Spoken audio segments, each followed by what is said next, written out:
Going on, everybody? It's your boy D Mestizo. Mascot shit, you already know what it is. You're watching Pressed&Personal Season 2. Let's get it, baby.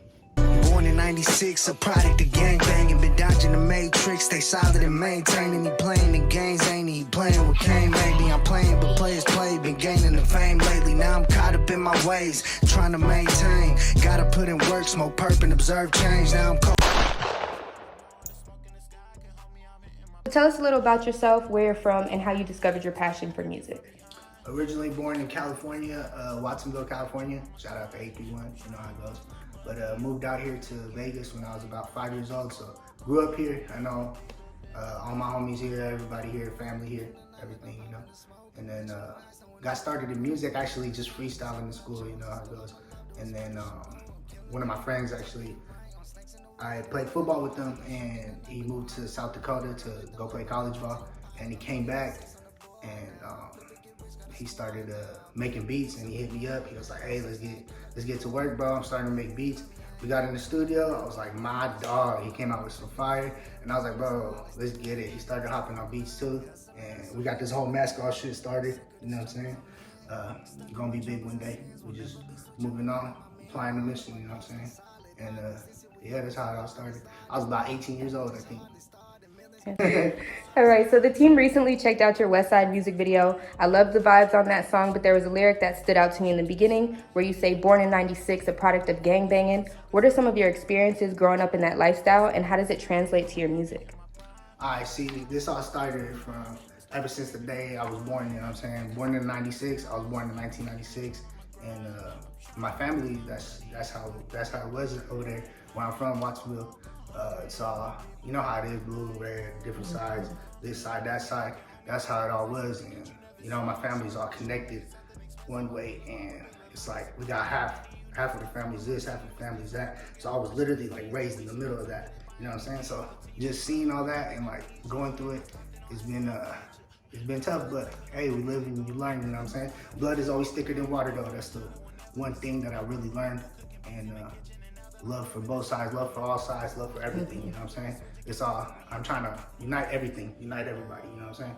It's all unity at the end of the day, and that's really what's gonna make us grow, you know what I'm saying? I like that. How does it translate to your music? Translates to my music, because without that type of, seeing that type of lifestyle and how it was, I would never even have thought of rapping. I would have never, because I kind of express my feelings through my raps, so it's easy for me to put it on a track when I seen it and I lived it and I seen people live it and I've just been around it for so long. It applies to my music so heavily, because if you really listen to a few of my tracks, like I really put that in there, and I know people feel me too, because I'm not the only one that was brought up like that, you know what I mean? Definitely. And like going back into that last question a little, when I listened to your music, it reminded me a lot of old school West Side rap, like that Lil Rob, that Kid Frost, because you can hear the authenticity in your voice. It's like something you can actually feel, which you don't get from a lot of music nowadays. So what inspirations do you look to when creating music? And what do you have to say for anybody portraying themselves as a gangster in their music when they're not about that lifestyle? I see. I really like The Game, Ice Cube. You know what I'm saying? All that West Coast shit, like you were just saying. You were just talking about that whole West Coast shit. I love it too. Anything West Coast, love it. And anybody, you know, playing to be gangster, just don't play it. Don't play it. Just don't play it. That's all I gotta say. Just don't play it. You know what I mean? And that's shit. Honestly, I forgot the question. My bad, you know. Talking about the game, something that Jay just brought up. You said you like The Game's music. How do you feel about The Game recently saying he's better than Eminem? What do you think about that? That's crazy. I mean, yeah, too. Hey, you guys got me good now. All right, shit, I'm gonna go with everybody has their personal preferences, you know what I'm saying? I'm not gonna say The Game is better than Eminem. Eminem is low-key the GOAT, but hey, I prefer the vibe to The Game music, you know what I'm saying? That's just me, but yeah, to each his own, baby. I feel that. My favorite song by Game is probably Hate It or Love It. What's yours? Oh, I love Hate It or Love It. I really like Old English. Oh, I haven't heard that song in so long. That used to be my shit. Right. I feel that. All right, so of course, you're on Pressed&Personal. It gets pressed, it gets personal. Yeah. Tell us about one of the biggest losses you've ever taken and how you were able to bounce back from that. One of the biggest losses I've ever taken.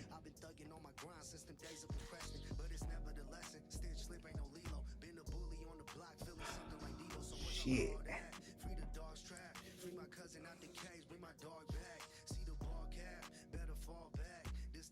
Yeah, that's a tough one. Can I get back to that? Yeah, of All right, course. for sure. Thank you. Do you eat ass? Yeah. You can ask my wife, baby. She's right In that there. brrr. Y'all looking at that, you know? I had to ask because some people be freaks, some people be scared, and I'll be like, you know, you eat some ass. Yeah, We all for eat sure. little ass. As long as my ass don't get eaten. Tell us the most embarrassing thing that's ever happened to you. Shit, to be honest with you, it's hard for me to get embarrassed. I used to be the one embarrassing people. Like, take it back to quick school day, you know, little story real quick. It was like 7th grade. Everything was quiet, you know. We were taking a test. And suddenly, I just, you know, got the bubble guts. I was like, fuck it, I'm gonna just let one rip, you know? And I made sure it was loud, too. So I fucking farted. And then I just pointed to the girl next to me, and everybody was like, ugh, and I just started dying laughing, you know what I'm saying? But I'm not one to get easily embarrassed and none of that. It's just, I feel I like that though. That's the confidence that a lot of people really don't have.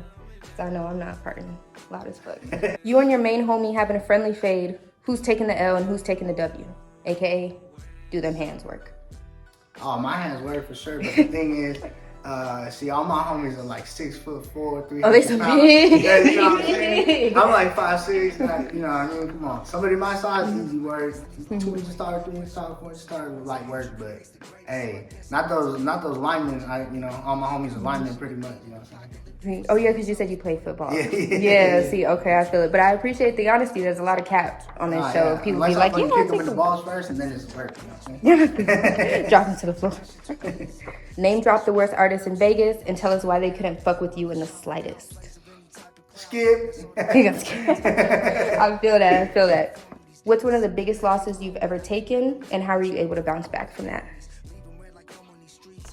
Biggest loss I've ever taken is probably when my grandpa passed away. I know I was getting deep, but it was just a big thing because, you know, he was still around, and my grandma had passed away when I was a little bit younger than when my grandpa passed away, so I kind of knew how it worked and everything, but yeah, the way you bounce back from it, you just keep moving, you know what I'm saying? You keep going forward, and he was one to always just be around, be there, be the father figure, always, for the whole family. You know?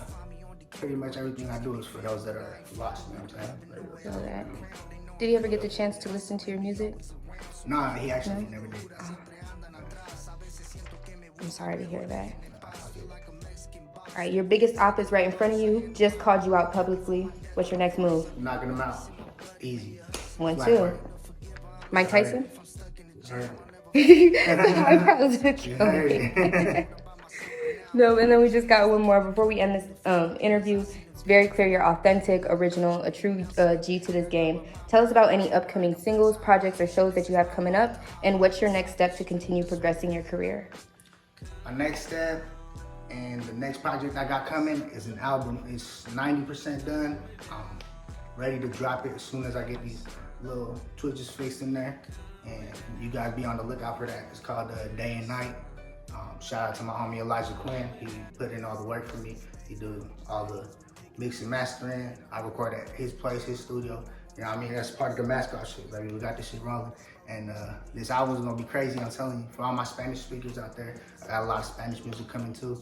And it's gonna be crazy. Let's get it, baby. You got a release date? Yes, I'm pressed, huh? I'm pressed. I'm Right. gonna aim for November 10th. But y'all heard it. That's my birthday, baby. So November 10th is Friday too. We'll see if we get it there, you know what I mean? But especially after doing this, I'm gonna try to get that out now. Hell yeah, because we want to hear it. We definitely want to hear it.